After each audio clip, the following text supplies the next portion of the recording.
and welcome to this part of the lecture where we're going to focus on a brief history of cognitive psychology.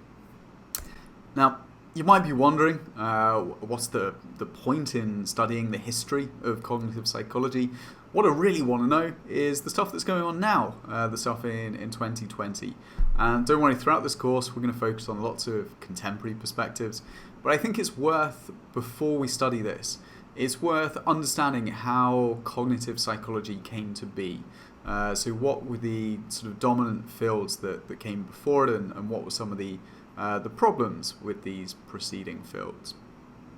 And very briefly, if we look at the sort of three main movements that have occurred in contemporary psychology, so the study of cognitive processes and the mind, we have this period of structuralism and introspection that went from the kind of late 19th century. This gave way to a strong focus on behaviorism, which largely neglected or ignored any of the cognitive processes that we're interested in. And then around about the sort of 1950s, 1960s, we started to realize that a lot of the questions that we're interested in asking can't really be explained through the field of kind of behavioral psychology. And this is what really gave birth to cognitive psychology.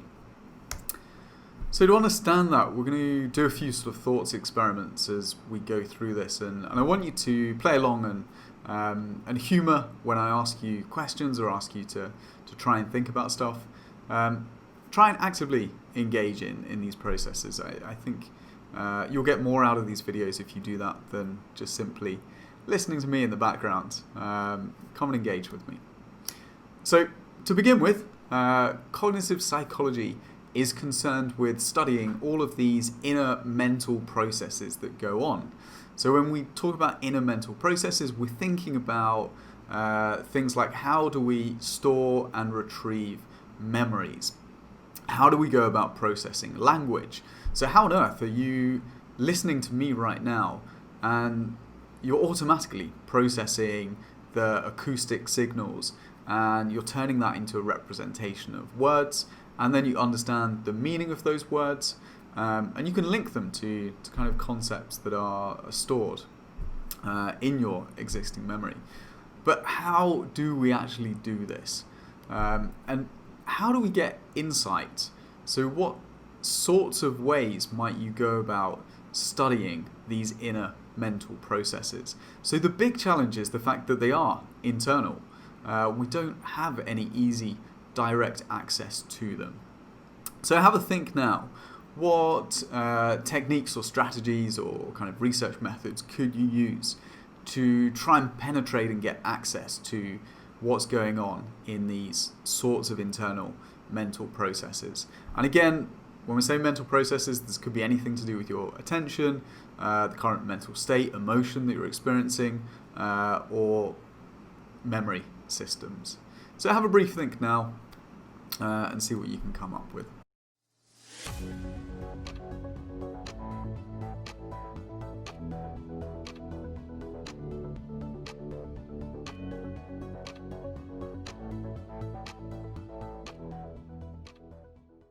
Well, let's draw this to a specific example. I want you to imagine that you want to understand the processes that underpin our ability for imagery. When I say imagery, all we're thinking about here is just you being able to bring to mind a mental construct or a kind of mental representation of an object or concept. So take a moment. Close your eyes, relax, deep breath, and I want you to try and imagine a mango as vividly as you possibly can. So I don't want you just to pick any mango either. I want you to pick a mango that you think is particularly sort of succulent and juicy, one that you really want to eat. And I want you to imagine that mango in detail. So it's just been sliced up. It's put there on the plate for you, ready to eat. You can add a little bit of coconut milk on there or whatever whatever condiments you might desire, and just try and construct that mental image as vividly as possible in your mind right now.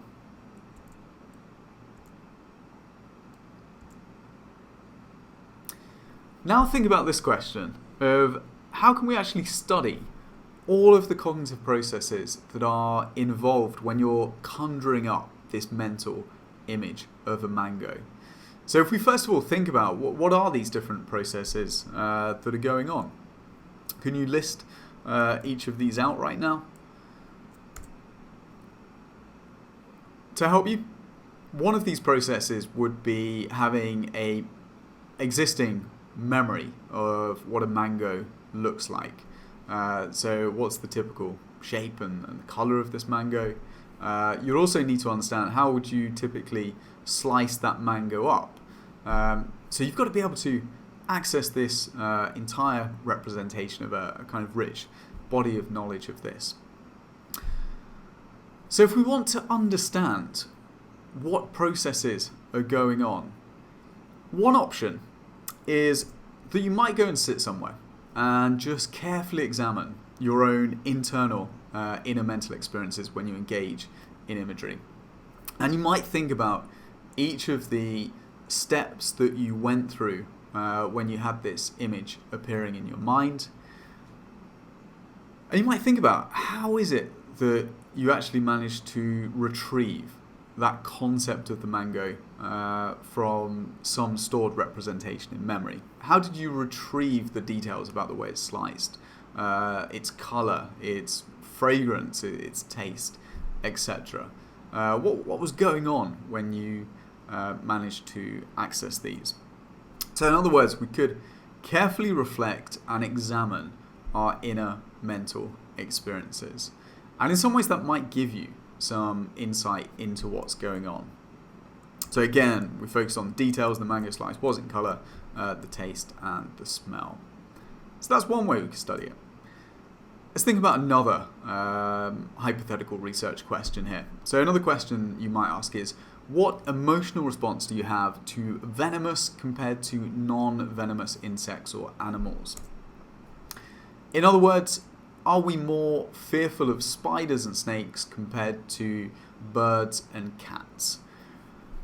And I can imagine for most of you, this might seem like a relatively trivial question that I'm asking you this, and immediately you kind of screaming at the screen going, come on Harry, it's clear that we have a much more negative emotional response to venomous insects. This makes evolutionary sense that we should be more fearful and more anxious around snakes and spiders. You think about the birds, yeah, quite like them. Cats, really like them. It's a very easy distinction that you can draw there. But where do you actually get the knowledge that we're more fearful of spiders and snakes than we are of birds and cats?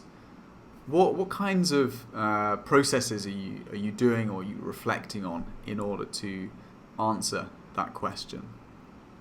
So one option here is in understanding this emotional response that we have and knowing that, yeah, I'm always fearful of, or I am fearful of spiders and snakes and I'm not fearful of cats and birds, is to actually reflect on all of our past experiences that we've had with these different insects. And you think back on every previous occasion that I've seen, or most previous occasions that I've seen a spider, it makes me feel a little bit fearful. On most previous occasions that I see a cat, it makes me feel generally positive. Another option here is we might reflect on our inner emotional state when we're thinking of the various insects. So if you wanted to study this a little bit more thoroughly, you might just sit down and close your eyes and systematically go through all of the venomous insects you can think of, and as you're picturing it or imagining it, you might think, what emotional state does that put me into? At another level, you might reflect on the inner emotional state when you view pictures. So you could go through a slideshow of different insects, or you could go down to a zoo or an insectarium, not even a word, and go and look at real life examples and measure your inner emotional experience here. And doing this would give you some sort of insight into the emotional and cognitive response that you have to different types of insects here. Now, the reason that I've given you those examples and the kinds of ways that you might think about studying our cognition is because it reflects a process that's referred to as introspection. So this examination of internal mental processes, so sitting down and carefully reflecting on your inner mental experience, that's introspection. And that became an entire field in the 19th century.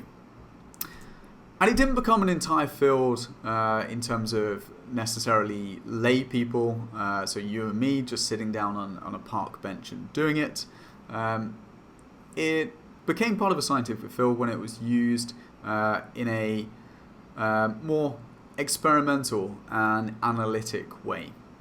So Wilhelm Wundt is a German, very famous German psychologist who worked with his mentee Oswald Kolpe, so he was his PhD student in the late 19th century. Wundt was the first one who founded a scientific psychology laboratory, and he developed this method of analytic introspection. So as part of this, he would very carefully train his research assistants to reflect on their inner mental experiences when they were being presented with different stimuli, and doing this in controlled conditions. So again, rather than engaging in reflection on a park bench, you'd be sitting in a nice laboratory setting. There would be no other external distractions. You would be told exactly which elements of your mental processes to focus on, and you would report them, or he would ask his research assistants to report them in as much as clear detail as possible. So you might give them at the very basic level like something like a ticking metronome that would make consistent sound, and then present stimuli and ask them to report how the stimuli is making them feel. So you've then got the same stimulus, the same environment for multiple different individuals, and you can see, can we systematically study what sorts of processes and responses occur across different individuals. What might be some problems or some criticisms with this form of studying our inner mental processes? So what reasons can you think of why this might be a bad idea or might not be the best way of studying cognitive processes? Any idea? So it turns out that there are 4 problems with introspection. So let's go through each of these. The first one is that we're not consciously aware of many mental processes. And this is a point that throughout this course will become more and more important to realize.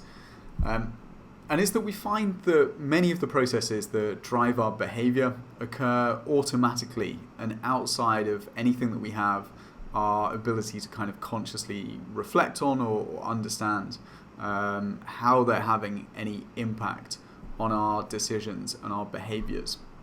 So if you think about the imagery example earlier where I asked you to close your eyes and imagine the mango, how do you go about retrieving the concept of the mango from memory?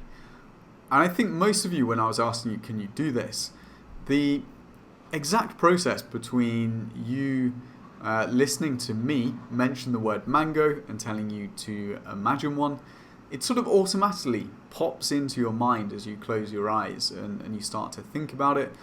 But we don't really have any conscious awareness or understanding of what are the processes going on when you found somewhere in your memory that stored representation of the concept of the mango and what it looks and tastes and feels like. We don't have access to how we did that, the mental processes going on. Now, to try and convince you that there are often processes going on that are outside of our conscious awareness, I'm going to draw your attention to one study that was run in the 1970s by Richard Nisbet and Timothy Wilson. And this is where they asked participants to rate the quality of 4 pairs of stockings that were labelled A to D. And they presented these stockings in a kind of spatial array, so they were evenly spaced apart and arranged going from left to right. So stocking A would always be on the left-hand side, stocking D would always be on the right-hand side. The trick in this study is that all of these stockings were identical. So if we're presenting 4 identical stockings and asking people to rate them, what you'd expect, kind of rational judgment, would be that if you've got enough participants, you would expect a kind of even split between the sort of preferences for A, B, C, and D. So each of them should be sort of rated the best 25% of the time. You might also expect the participants would look at these stockings and realise that, yeah, they're identical. I don't have a preference between them. However, that's not what happened. It turned out that 40% of people had a preference for stocking D that was positioned on the right-hand side, whereas only 12% of people said that the stocking A on the left-hand side was the best one. And this has been replicated multiple times, and it seems to show a strong illustration of the effect of spatial orientation, or spatial arrangement, is influencing our preference and our judgments and decision making here. And they speculate, as part of the justification of this, is that subjects carried into the judgment task the consumer's habit of shopping around, holding off on a choice of early seen garments on the left in favour of later seen garments on the right. So again, in the study, participants would always start looking at stocking A and move their way along. And you might imagine that next time you go into H&M, Zara, wherever you shop, the stuff that you start looking at on that first aisle are the things that maybe you are less likely to immediately prefer. And it's only after sort of 5-6 minutes of looking that you stumble on something that, prefer this one. So I think the interesting bit then is when you ask people to give their rationalizations or their reasons for preferring stocking D over the other ones. And when you ask them this question, most participants wouldn't respond with any insight into the fact that they were influenced by the fact it was the last stocking that they looked at. Most participants would rationalize their decision on the basis that this stocking had a better texture, it seemed a better quality, etc. There was some kind of property of the stocking that they were valuing more than the other 3. But again, we know that these are identical, so this rationalization or justification they're making can't be the true explanation for why they chose this one. So that's one example of how some unconscious process of the spatial orientation can influence our decision making, and we don't have any access or insight into how it's unconsciously affecting our behavior. Another example of how unconscious stimuli or unconscious processes can influence behavior comes from a lot of literature on stuff known as priming. So we have particular elements of primes that can be presented subliminally, so below our conscious awareness. So if you present something for, say, around about 20 milliseconds, it's well known that these presentations of flashing something up can influence the way that we behave, despite people not being able to consciously report having seen this stimuli. And we'll come on to these specific examples later on in the course. But one demonstration of it would be you could be doing an experiment that involves you investing effort, so some work by Pasiglione, ask participants to squeeze this force transducer. So you've got to squeeze something really hard to make a bar go up on the computer monitor. And the trick that they would do is, before certain trials, they would flash up a subliminal, a subliminal prime that wasn't processed consciously, that indicated a high value. So it would be like a large money signal, so like $50, etc. And they found that on trials where you were flashed up this highly rewarding prime beforehand, people would invest more effort, so they would grip this force transducer more strongly. So again, that's just one of many studies that are out there that show something that's processed unconsciously that we don't have any access to, that we wouldn't be able to introspect on and report about afterwards, is influencing the way that we behave. The second problem with introspection is that our reports of conscious experience may be distorted, so either deliberately or otherwise. So we have many self-presentation biases, and we also want to not only present ourselves in a good light, we want to often provide responses that other people would like to hear. So it might be the case that even if you have accurate insight into what's going on in your mind during a particular presentation of a stimulus, we might not necessarily be willing to report that with kind of full faithfulness or full accuracy. So one example of this would be some of the literature that's there on prejudice.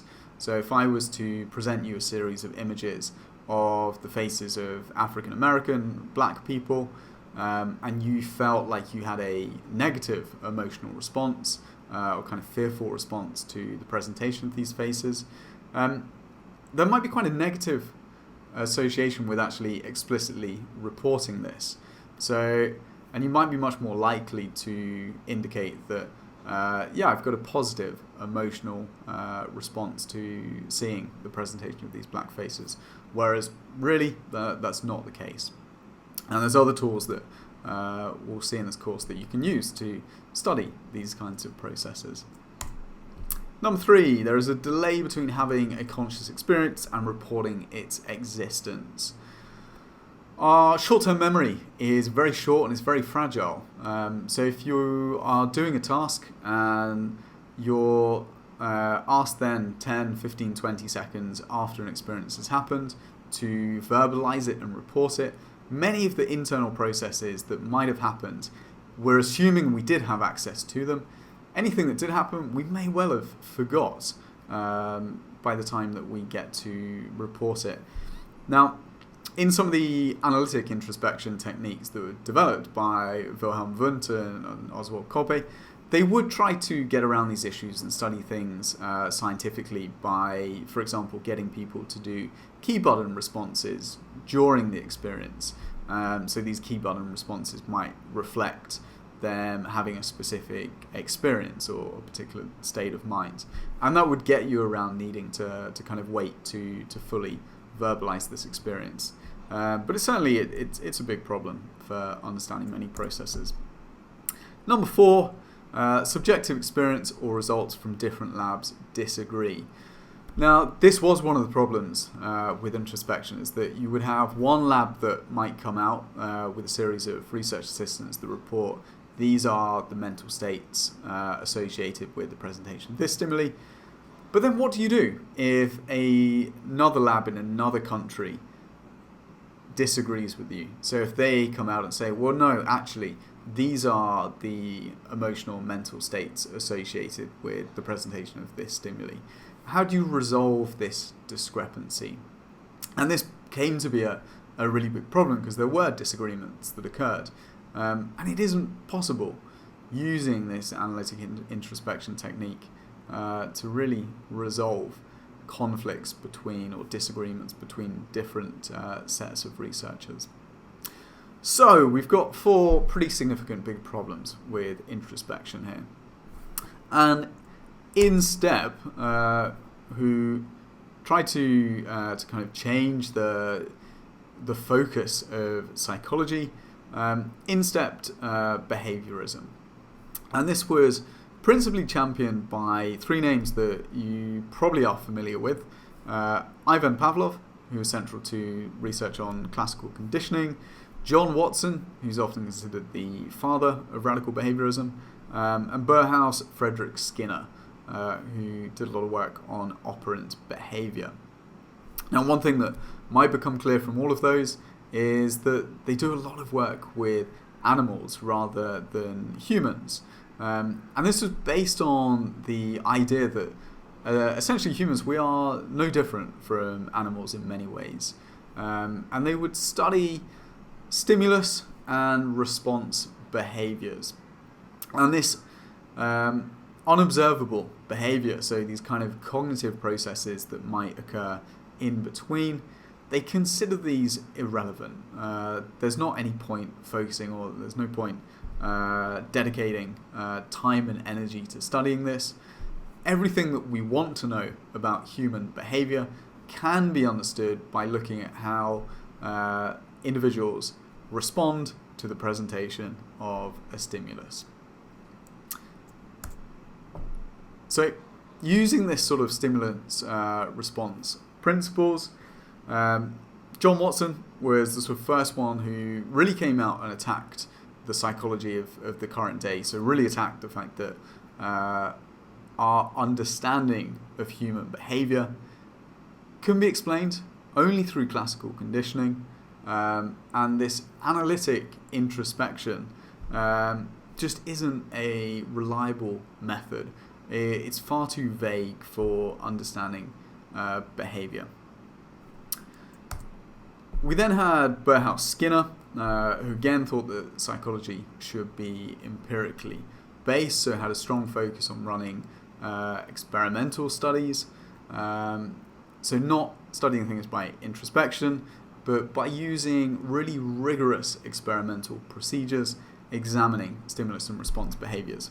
And again, a lot of his work involves studying the learning behavior of animals, so typically rats, often pigeons as well. And he developed this idea of operant conditioning to explain the way that the likelihood of a behavior could be increased or decreased based on offering rewards or punishment. So reinforcement, whether that's positive or negative, is going to be the principal driver of shaping the way that we behave. And again, he's saying that a lot of this, although we study it in animals, it applies equally well to humans. And the Skinner box that's on the slide here illustrates the sort of classical design that he would use, where you'd have a rodent that's got the opportunity to earn food. So every time they press a lever, they can get a food pellet. But they're also in an environment where they have an electric grid underneath that can punish them.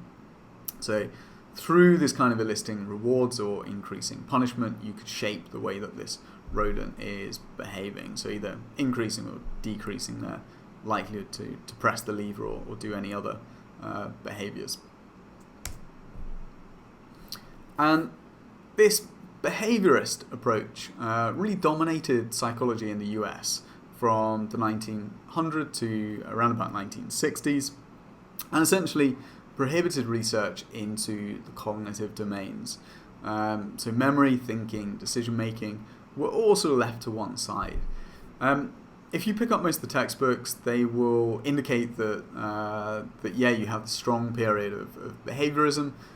It's not necessarily the case that cognitive psychology wasn't going on, because it did continue a lot in Europe, also in Canada, so pretty much everywhere important that was outside of America was not necessarily equally as dominated by the behaviorist perspective. So when did cognitive psychology begin? Now, answering this question is a little bit like how long is a piece of string. Again, if you pick up many of the textbooks, they're going to tell you 1950s was the sort of, even at the start of this lecture I've told you it's the 1950s, but many textbooks will tell you the 1950s is when the cognitive revolution happened. And although there was an explosion of kind of cognitive research in the 50s and 60s, dotted throughout history, there's examples of individuals who are engaging in cognitive psychology. So some of these early pioneers that made contributions were Franciscus Dondas. So he was the first one to measure differences in reaction times to try and make inferences about cognitive processing. This principle of using differences in reaction time is going to be something that underpins a lot of cognitive psychology. So this use of reaction times to understand cognitive processes is kind of like a foundational bedrock of cognitive psychology.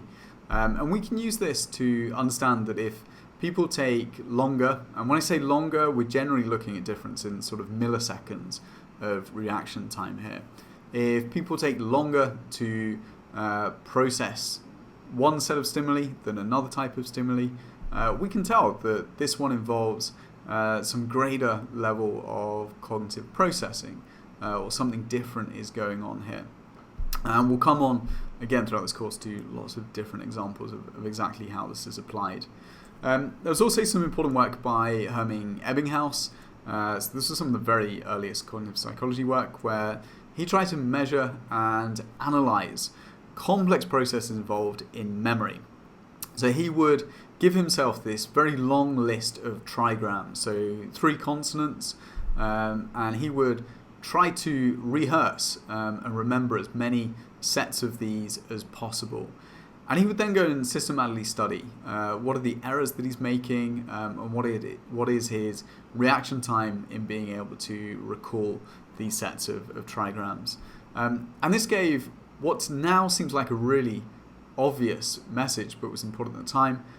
He gave an understanding to the fact that learning is underpinned by our repetition and rehearsal of information. So the more that we repeat and rehearse something, the more likely it's going to be stored in long-term memory. We also have some really interesting work by Hugo Munsterberg, who I think reported one of the kind of earliest cognitive psychology experiments. Now he was, again, another of Wilhelm Wundt's students. When he was working as a professor, he was really interested in eyewitness testimony, and particularly how he could apply psychology and scientific principles to improving the accuracy of eyewitness testimony and also making judges and jurors aware of some of the fallibilities and inaccuracies in eyewitness testimony. So this is something that we dedicate an entire lecture to in the course on looking at some of the issues around eyewitness testimony. And things that might come in, such as confirmation bias. So if you have pre-existing expectations of who was likely to commit a crime, and then you witness a crime, the way that we end up reporting, or the people that we might later remember or identify, are much more likely to fit with our expectations, rather than us necessarily reporting an entirely accurate and unbiased recollection of what's happened. And Munsterberg reported about some really interesting work that was done by Professor von List. There was a experiment in the classroom where he recruited 2 actors to come in and act out a confrontation where essentially a revolver ended up being fired. The professor intervened. These 2 actors scarpered from the scene and then asked his students to recall the events in as many details as possible of the 2 actors that were there. At the time, making them believe that this was a genuine altercation that had happened. And it's a really good demonstration of the fact that the reports that many of the students gave, a lot of the time, had a huge amount of inaccuracies in them. So the stories that they were telling were fitting their expectations that they might have, or fitting in bits of information that they hear from other people that start to sort of implant false or inaccurate stories. We'll come on to this later in the course. There was some work by Frederick Bartlett that again we'll look at in the course, who argued that schemas have a huge influence on what we end up recalling and retaining, and the way that we shape stories and our memories for events. And then we also have the work by William James, who's often, again, considered the sort of father of psychology, who published a book called The Principles of Psychology. And this touched on many areas of contemporary cognitive psychology. So there was a lot of focus on attentional processes, emotion, memory, etc. So again, the key point here is that there was lots of work going on that you could consider cognitive psychology. Okay, so just to make absolutely clear what is the difference between the behaviorist and the cognitive approach, let's consider a couple of examples of how each approach might address our responses to two stimuli. So perceiving a red traffic light and the internal sensation of feeling hungry. Most easily illustrate this, from a behaviorist perspective, you see the red traffic light and the automatic response is to stop the car and apply the brake. Similarly, you feel hungry and you then seek out food and you eat. These are conditioned responses that as soon as you get the sensation of hunger, you start planning and searching for food. Cognitive psychology, same stimuli. We see or perceive a red traffic light, we experience hunger. Crucial difference here is that there's then some form of decision process before we engage in the behavior of stopping the car or eating. Now, what kinds of decision processes might be involved here? What sorts of examples can you think of? For the red traffic light, it might be the case that we weigh up the decision of how long has that red traffic light been on. Has the light just changed from orange to red, and can we shoot through? Is it the case that there's no cameras? Is it the case that we live in Thailand and everybody does it anyway? These things would be going on as a cognitive process that's going to influence the actual behavior and the decisions that we make. Similarly, with the sensation of feeling hungry, a decision process here would be, am I on a diet? Am I trying to lose weight, for example? If you're in a restaurant or you go to a cafe and you experience a slight bit of hunger and the only option is that you get some really decadent cake, we might then start to weigh up, like maybe I shouldn't eat in this cafe, maybe I should wait until I get home. There's not some simple stimulus or sensation that automatically leads to a behavior. There's a level of processes that go on that are going to influence how we act upon that particular stimuli. Okay, in the 1950s, there were a series of kind of events or processes that happened that made researchers start to realize that there were also some big issues with behaviorism and some strengths in adopting a kind of cognitive psychology approach. One of the turning points that kind of spurred on this cognitive revolution or increased focus in cognition was the publication in 1957 of a book called Verbal Behavior by Burhouse Skinner. And in this, I'm not going to give you all of the details, but essentially he took a really strong behaviorist principle argument in explaining how children are able to acquire language. And it basically breaks down to the idea that our language acquisition ability is explained by the environment and reinforcement. So receiving positive reinforcement for being able to articulate a correct sentence in a correct grammatical structure. If our teacher or parent rewards that, reinforces it, we're more likely to repeat it, and if they criticize or punish it, we're less likely to repeat that.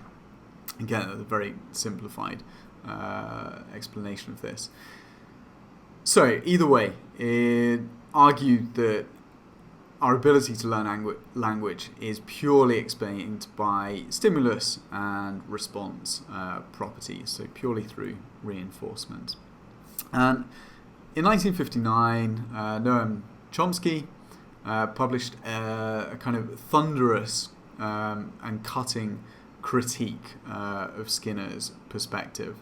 And he argued that if you actually look at children and their ability to learn language, then we have this issue of the kind of poverty of stimulus, that a lot of the time their language acquisition ability is way too advanced to be purely learning this through reinforcement principles.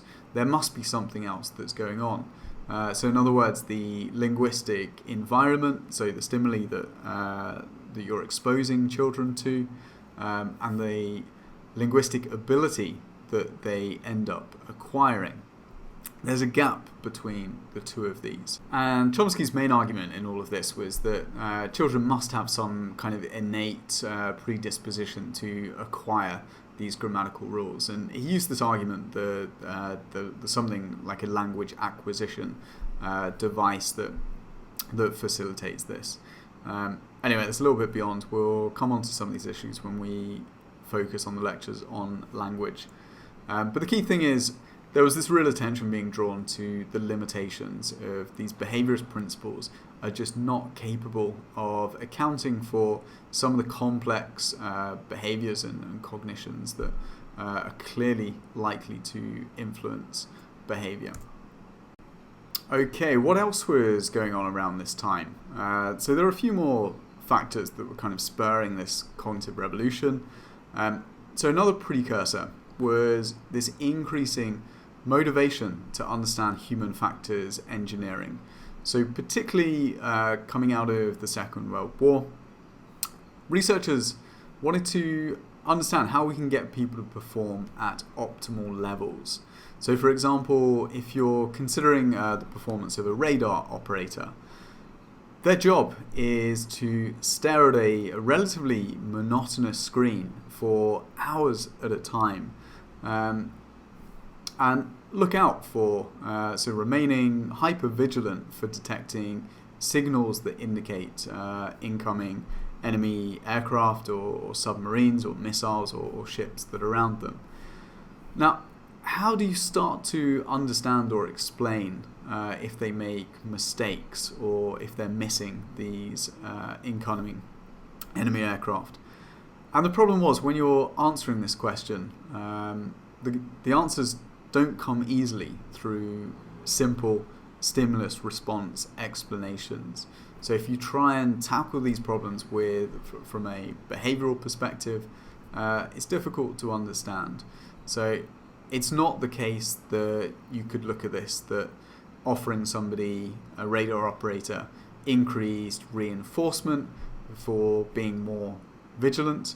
There's other cognitive processes that are going on that explain why we might miss certain signals and not miss other signals, or why we might pay increased attention at certain time points and less attention at other time points. Either way, the key thing is that there were recognition that cognitive factors were really important in being able to understand and enhance the performance levels of individuals. And around about the same period, you also had a series of developments in the fields of engineering, artificial intelligence, computer science, that all provided this kind of new model or new way of thinking about the mind and the way that it operated. So people started to take seriously what's known as this kind of computer-mind analogy, and started to use computational terms to explain or interpret the processes that were going on in human learning. And you can think of this in terms of the fact that both humans and computers have ways of receiving input. So we have different receptors, whether that's receiving information through the eyes for visual information, through the ears for auditory information, tactile information, etc. Whereas the computer has a keyboard and a mouse for input. Perhaps more importantly is you then start drawing these distinctions between different types of memory.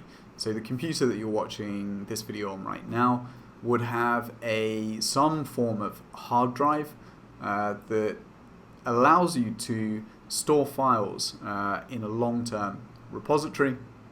so long-term storage. But it also has random access memory. So it has memory that allows you to process things. So whatever you're watching or interacting with, whatever you've got open at the time, is being held in this kind of temporary buffer, essentially, that's being able to process this information. It's being actively drawn from the long-term memory store.